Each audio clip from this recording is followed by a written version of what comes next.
তারা বাংলাদেশ সরকারকে due tax VAT দিয়ে ঔষধ প্রোডাকশন করছে আর বাইরে থেকে চোরাই পথে চলে আসতেছে সরকারকে কোনো ভ্যাট ট্যাক্স না দিয়ে। এটা তো শাস্তিযোগ্য অপরাধ।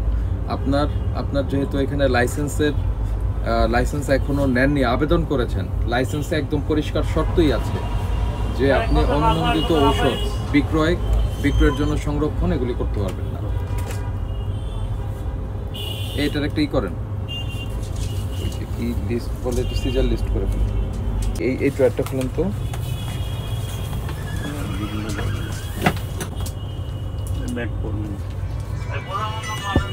কোন দেশি? বাইরে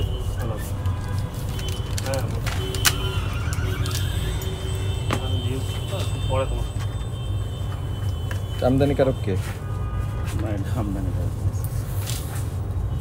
কে লেখে এই ওষুধ?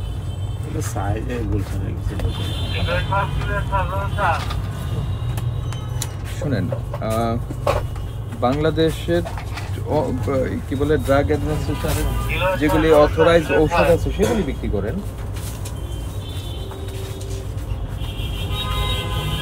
এটা কোন দেশি?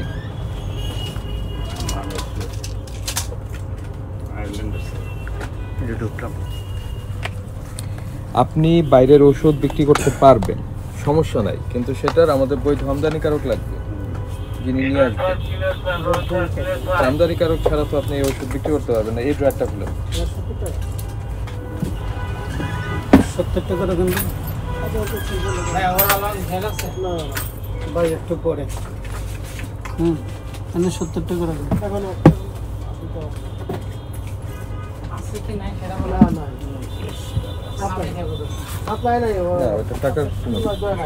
ঔষধ আছে কিনা এটা কি জিনিস দেখি, একটু উঠান। এটা আপনার হাতে রাখেন।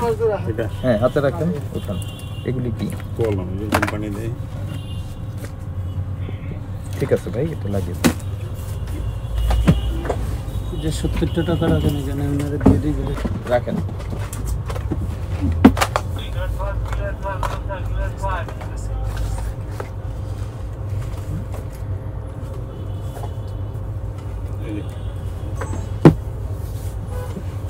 একটু এগুলি বের করেন দেখি।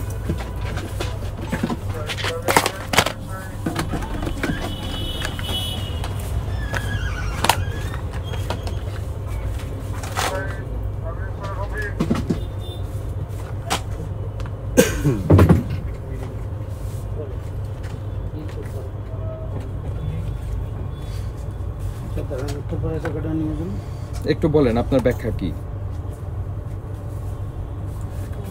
ব্যাখ্যা স্যার এইটাই, বাইরে কিছু আইটেম চাই এলাকার লোকজন, এই হিসাবে এই যে যেন এরকম নিউরোবিয়ন চাই বাইরে। এটা মানে এপিলেপসির জন্য আসলে। এপিলেপসির জন্য তো আমাদেরও ঔষধ আছে, কিন্তু এই যে থাইল্যান্ডের প্রেসক্রিপশন যে আসে ব্যাংকে, কি জানি হসপিটালটার নাম, আমার স্পেলিংটা মুখে আসে না। ব্যাংককে কি হসপিটাল নাম জানি, কি বারমুডাং না কি জানি, ওদের এটা এরকম আসে না। আপনি বিষয়টা বোঝেন। অবশ্যই আপনি বাইরের প্রোডাক্ট করতে পারবেন যদি সেটার বৈধ আমদানিকারক থাকে। এই ঔষধটা কিভাবে এসেছে আপনার কাছে? হ্যাঁ,